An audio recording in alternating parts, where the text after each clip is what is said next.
हुनुहुन्छ त्रिशुली खबर टिभी। 24 घण्टा ताजा खबरको लागि हाम्रो च्यानललाई सब्स्क्राइब गर्नुहोला, नजिक रहेको बेल आइकन दबाई हामीसँग जोडिनुहोला। एमाले अध्यक्ष केपी शर्मा ओलीको भित्री कुरो बुझेका माधव कुमार नेपालले फेरि अर्को धक्का दिँदै महासचिवका दावेदार जनार्दन शर्मा र वर्षमान पूर्वबीच भेटवार्ता। नेकपा माओवादी नेता मौसम भन्छन् गठबन्धनका जनप्रतिनिधि लालचमा फसे, अन्तर्घातको निर्मम समीक्षा गर्छौं। राष्ट्रिय सभा 7 सिटमा गुमाउँदा एमाले नै ठुलो दल। फेरि लाग्यो नेकपा एमालेलाई निकै ठुलो धक्का। नेकपा एमाले ललितपुरका पूर्व उपाध्यक्ष तिबिल सेना नेकपा समाजवादीमा प्रवेश। अध्यादेश ल्याएर भए पनि स्थानीय तह रिक्त हुने। बतासम्मको भण्डाफोर गरेका मन्त्री प्रेम आलेमाथि निकै ठुलो सङ्कट मच्चियो खैलाबैला। प्रेम आले भन्छन् कसैले मेरो रौ पनि झार्न सक्दैन।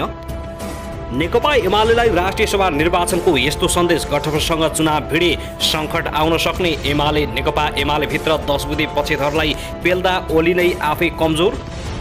अब निकै कमजोर बन्दै नेकपा एमाले। हिजोको निर्वाचन गठबन्धनको अन्तिम उत्सव। अब आउने चुनावमा नेकपा एमाले जित्ने विष्णु रिमालको दाबी। र एकाएक सर्वोच्च अदालतको यस्तो घोषणाले गठबन्धन सरकारमा निकै ठुलो भुइँचालो। अब हेर्नुहोस् पुरा समाचार।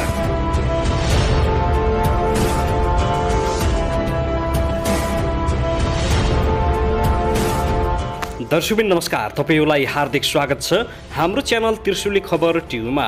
यदि हाम्रो च्यानललाई अहिलेसम्म सब्स्क्राइब गर्नु भएको छैन भने सब्स्क्राइब गरी नजिक रहेको बेल आइकन दबाई हामीसँग जोडिनुहोला। दर्शकबिन फेरि पनि हामी तपाईहरुमाझ निकै महत्त्वपूर्ण खबरका साथ उपस्थित भइसकेका छौं। यो भिडियोलाई अन्तिमसम्म हेरी हामीले साथ दिनुहोला। दर्शकबिन हाम्रो मेहनतको लागि एउटा सानो लाइक गर्न भनी नभुल्नुहोला। कहाँदै हेर्दै हुनुहुन्छ, के भन्न चाहनुहुन्छ, आफ्नो मनमा लागेका प्रतिक्रिया अवश्य पनि कमेन्ट गर्न नभुल्नुहोला। दर्शकबिन अब आउने स्थानीय तहको निर्वाचनमा कसले मार्ला बाजी, गठबन्धनले या त नेकपा एमालेले? आउने निर्वाचनमा पक्कै पनि थाहा हुनेछ तपाईहरू कुन दललाई भोट दिँदै हुनुहुन्छ। तपाईको अमूल्य भोट देश बनाउने पार्टीलाई मात्र दिनुहोला। दर्शकबिन आउनुहोस् अब पहिलो खबरतर्फ लागौं। नेकपा माओवादी केन्द्रको महासचिव दावी गरिरहेका 2 प्रभावशाली नेताहरूबीच भेटवार्ता भएको छ। बुधबार साँझ नेताहरू वर्षमान पुन र जनार्दन शर्मा बीच भेटवार्ता र सामान्य छलफल भएको हो। चीनमा स्वास्थ्य उपचार गरी फर्किएका पुनले विमानस्थलमा पत्रकारहरूसँग कुरा गर्दै आफू महासचिवको दावेदार रहेको बताएका थिए। उनले पार्टीभित्र सचिव भएर काम गरिसकेका कारण स्वाभाविक रूपमा महासचिव दाबी रहने बताएका हुन्। अध्यक्ष प्रचण्डले भने सहमति गरेर पदाधिकारी चयन गर्नुपर्ने पक्षमा छन्। वर्षमान पुन र जनार्दन शर्मा बीच सहमति नभएको अवस्थामा प्रचण्डले देव गुरुङलाई महासचिवको प्रस्ताव गरेका छन्। बुधबारको भेटवार्तामा महासचिवको विषयमा पनि शर्मा र पुनबीच सामान्य छलफल भएको बताइएको छ। जनार्दन शर्माले अडान जारी राखेको अवस्थामा वर्षमान पुन पनि पछाडि नहट्ने तयारीमा छन्। दुवैले दाबी नछाडे निर्वाचन हुने पक्का छ। पदाधिकारी चयन गर्ने अधिकार केन्द्रीय कमिटीलाई दिएको छ। केन्द्रीय कमिटी समेत अहिलेसम्म पूर्ण रूपमा टुङ्गो लागिसकेको छैन। माओवादी केन्द्रले बाँकी रहेको केन्द्रीय कमिटी र पदाधिकारीको टुङ्गो लगाउनका लागि माघ 27 गते बैठक बोलाएको छ। दर्शकबिन त्यसैगरी नेकपा एमालेमा कुनै बेला माधव कुमार नेपाल र केपी शर्मा ओली एउटै गुटमा थिए। नेपालले ओलीलाई सबैभन्दा निकट राखेर इतर समूहका वामदेव गौतम र झलनाथ खनालको चुनौतीहरू सामना गरेका थिए। यसकारण पनि माधव कुमार नेपालले ओलीलाई सबैभन्दा बढी बुझेका र झेलेका छन्। ओलीलाई चिनेकैले माधव कुमार नेपालले योजनाबद्ध रूपमा कमजोर बनाउँदै लान सकेका छन्। 2 तिहाईको सरकार बनाएर शक्तिशाली बनेका ओलीलाई अहिलेको कमजोर हालतमा ल्याउन माधव कुमार नेपालले नै मुख्य भूमिका खेल्दै आएका छन्। 12 माघको राष्ट्रिय सभाको 19 सिटको प्रतिस्पर्धामा माधव कुमार नेपालले नेकपा एमालेको विगतको 8 सिट मध्ये 60 सिट फुत्काइदिएका छन्। प्रदेश 1 मा सोनाम ल्यान्जेल शेर्पा बाहेक नेकपा एमालेका कुनै पनि उम्मेदवार विजय भएका छैनन्। 18 सिटमा सत्ता गठबन्धनका घटक दलका उम्मेदवारहरू विजय भएका छन्। यसबाट ओलीलाई फेरि अर्को धक्का भएको छ। ओलीलाई माधव कुमार नेपालले कडाली प्रदेशमा एमालेमा रहँदै आएकाले धक्का दिएका छन् भने प्रकाश ज्वाला सहित 4 सांसदले फ्लोर क्रस गर्दा माधव कुमार नेपालकै भूमिका रहेको छ। जसका कारण कडालीमा नेकपा एमालेले सरकार गठन गर्नका लागि चालेको कदम असफल भएको छ। विभिन्न प्रदेशहरूमा एकपछि अर्को गर्दै एमाले नेतृत्वको सरकार ढल्यो। एमाले सरकारमा सहभागी भएकोमा हट्न पुग्यो। राष्ट्रिय सभाको उपनिर्वाचनमा खिमलाल देवकोटालाई जिताउन माधव कुमार नेपालले एमालेमा हुँदै नेपाली काङ्ग्रेस र नेकपा माओवादी केन्द्रसँग भित्री गठबन्धन बनाएका थिए, जसका कारण एमाले उम्मेद्वार रामबहादुर थापा बादल पनि पराजित भएका हुन्। कलम चिन्ह लिएर उम्मेद्वार बनेका देवकोटाले बाजी मार्दा नेपाल झन उत्साहित भएका थिए। माधव कुमार नेपालले ओली विरुद्ध चारतुर्यता प्रदर्शन गर्दै प्रधानमन्त्रीबाट नै हटाउन भूमिका खेलेका छन्। शेरबहादुर देउबा प्रधानमन्त्री बने, ओलीले गरेका कतिपय नियुक्तिहरू धमाधम देउबा सरकारले खारेज गर्यो, राजदूतहरू फिर्ता बोलाइयो। अब ओलीको पालामा भएका संवैधानिक निकायको नियुक्ति मात्र बाँकी छ। यो विषय पनि अदालतमा विचाराधीन रहेको छ। अब माधव कुमार नेपालको आँखा राष्ट्रिय सभाको अध्यक्ष गणेश प्रसाद तिमिल सेनातर्फ गएको छ। तिमिल सेना ओलीका विश्वास पात्र हुन्। संवैधानिक निकायमा हुने नियुक्तिमा राष्ट्रिय सभा अध्यक्ष पनि संवैधानिक परिषदको सदस्यका हैसियतले भूमिकामा हुन सक्छन्। यसकारण पनि माधव कुमार नेपालको ध्यान उक्त पदमा गएको बुझिएको छ।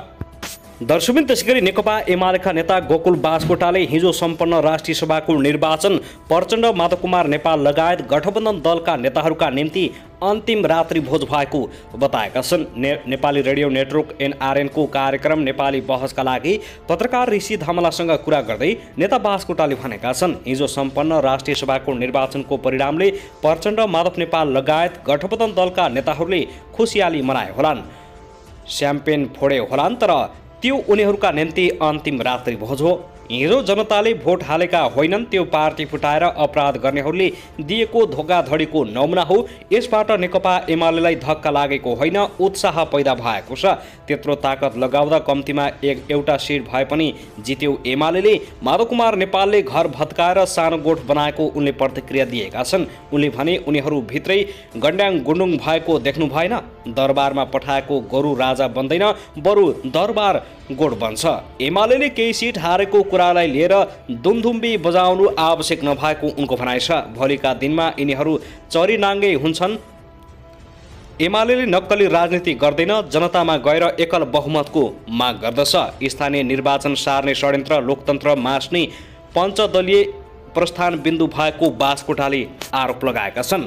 दर्शकबिन त्यसैगरी राष्ट्रिय सभा सदस्यका लागि हिजो भएको 19 पदको निर्वाचनमा एक सिट बाहेक सबैमा सत्ता गठबन्धन विजय भएको छ। पदावधि सकिन लागेका 19 राष्ट्रिय सभा सदस्यका लागि हिजो 7वटा प्रदेशमा निर्वाचन भएको थियो। निर्वाचन भएका 19 सदस्य मध्ये एमालेका 8, एकीकृत समाजवादी र माओवादी केन्द्रका 4 र नेपाली काङ्ग्रेसका 3 सदस्यको आगामी 20 फागुनमा पदावधि सकिने भएको छ।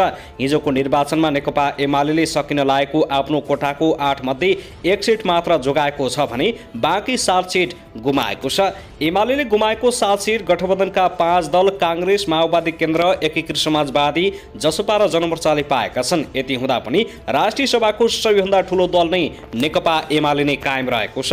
राष्ट्रिय सभामा अब काङ्ग्रेसले 3, माओवादी केन्द्र र एकीकृत समाजवादीले 1 र जसपाले 1 सिट बढाएका छन् भने राष्ट्रिय जनमोर्चाले पनि 1 सिट पाएको छ। तर पनि राष्ट्रिय सभाको ठूलो दल भने एमाले नै रहेको छ। राष्ट्रिय सभामा एमालेका 14 सिट छन्। हिजोको मत परिणामपछि 7 सिट गुमाउँदा एमालेले 17 सिट जोगाएको छ। राष्ट्रिय सभामा दोस्रो ठूलो दल नेकपा माओवादी केन्द्र हो। हिजोको जितसँगै उसको 15 सिट पुगेको छ भने काङ्ग्रेसको 10 सिट पुगेको छ। त्यस्तै एकीकृत समाजवादीको 8 र जसपाको 3 सिट तथा राजमुखको 1 सिट भएको छ। दर्शकबिन त्यसैगरी आगामी वैशाखमा स्थानीय तहको निर्वाचन गराउनै पर्ने अडान राख्दै आएको निर्वाचन आयोगले प्रधानमन्त्री शेरबहादुर देउवालाई भेटेर ध्यान आकर्षण गराउनु भएको छ। यसअघि आयोगले 2 चोटि प्रधानमन्त्री र मन्त्रीहरूलाई भेटेर ध्यान आकर्षण गराइसकेको छ भने यसै साता विज्ञप्ति समेत जारी गरेर वैशाखभित्रै स्थानीय तहको चुनाव गर्न दबाब दिएको छ। सम्भवतः समय मिल्यो भने आजै आयोगका पदाधिकारीहरूले प्रधानमन्त्री देउवालाई भेट्ने भएका छन्। निर्वाचन आयोगका एक अधिकारीले भने आयोगले पटक पटक सरकारको ध्यान आकर्षण गराएको छ। जनप्रतिनिधिहरूको कार्यकाल सकिनु पूर्वै स्थानीय तहको चुनाव हुनुपर्छ र त्यसका लागि तत्कालै मिति तोकिनुपर्छ। निर्वाचन आयोगले यसअघि वैशाख 14 र 22 गतेका लागि स्थानीय तहको निर्वाचन गर्ने मिति सरकारलाई प्रस्ताव गरेको हो। त्यसपछि जारी विज्ञप्तिमा 120 दिन अघि नै मिति तोकिनुपर्ने भन्दै वैशाखभित्रै गर्ने गरी मिति तोक्न सरकारलाई आग्रह गरेको छ। तर सत्तापक्षमा रहेका गठबन्धन दलहरू भने स्थानीय तहको चुनाव अर्को हिउँदमा सार्ने गरी प्रयासमा लागि परेका छन्। विपक्षी नेकपा एमाले निर्वाचन आयोगले तोकेकै समयमा निर्वाचन हुनुपर्ने पक्षमा छ भने नेपाली कांग्रेसको शेखर कोइराला पक्ष पनि वैशाखमै चुनाव हुनुपर्ने पक्षमा उभिएको छ।